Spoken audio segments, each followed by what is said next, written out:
Congress party మొన్నటికి మొన్న కూడా ఇచ్చిన పథకాలు కూడా అన్ని గ్యారెంటీ చేస్తుంది 100%. దాని తర్వాత భారతదేశంలో కూడా నేను నిన్న రాత్రి తర్వాత నేను పొద్దున నేను ఫీడ్బ్యాక్ తీసుకున్న 100% ఇండియన్ కూటమి వస్తుంది అన్నారా రెడ్డి గారు.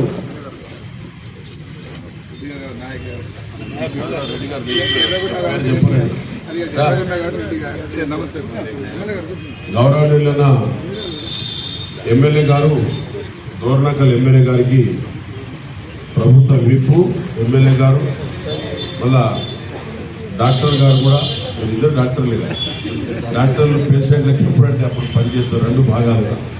కాబట్టి డాక్టర్ గారు వారికి కూడా పేరు పేరున్న ధన్యవాదాలు. ముఖ్యంగా కాంగ్రెస్ పార్టీ కూడా గవర్నమెంట్ రాబోతుంది. వచ్చిన తర్వాత ఈ రాష్ట్రానికి తప్పకుండా ప్రజలకు, రైతులకు, విద్యార్థులకు, అన్ఎంప్లాయ్మెంట్ ఉన్నలకు మాత్రం చాలా మేలు జరుగుతుందని నేను భావిస్తున్నాను. దానితో పాటు మర్చిపోయారు, దానితో పాటు సిపిఎం, సిపిఐ, న్యూ డెమోక్రసీ అందరూ కూడా నాకు బాగా సహకరించారు. సిపిఐ సోదరులు, సిపిఎం సోదరులు, అలాగే తెలుగుదేశం సోదరులు, న్యూ డెమోక్రసీ వీళ్ళందరూ కూడా నాకు సహకరించినందుకు వారికి కూడా నాకు పాదాభివందనాలు. ముఖ్యంగా కాబట్టి రిజల్ట్ వచ్చిన తర్వాత మీకందరికీ కూడా ఒక క్రమశిక్షణగా 7 ఎమ్మెల్యేలను కలుపుకొని పోయి నేను వారు చెప్పిన అడుగు జాడలు నేను తప్పకుండా నడుస్తాను. జిల్లా ప్రెసిడెంట్లను అలాగే మండల ప్రెసిడెంట్లు కోఆర్డినేషన్ వాళ్ళు చేసుకుంటారు.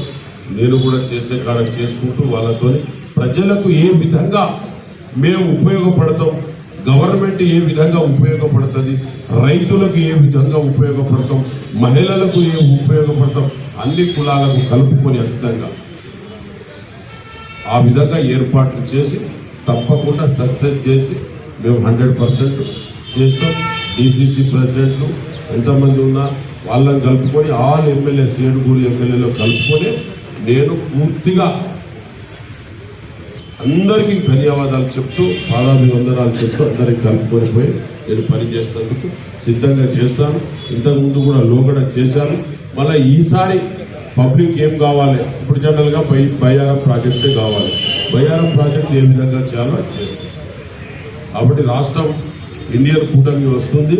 కాబట్టి నేను కూడా పొద్దున బాగా ఫీడ్బ్యాక్ తీసుకున్న ఇండియన్ కూటమి వస్తుంది. వస్తే ఈ రాష్ట్రంలో మొట్టమొదటిసారిగా రాహుల్ గాంధీ గారు మనకు ఎంత అంటే అంత మెరుగుపడే అన్ని విధాలుగా సౌకర్యాలు చేస్తారని నేను భావిస్తున్నాను. దాని తర్వాత ప్రింట్ మీడియా, ఎలక్ట్రానిక్ మీడియా సోదరులందరికీ కూడా ధన్యవాదాలు. కోఆర్డినేషన్ చేసుకుంటూ పని చేసుకుంటూ పోతారు.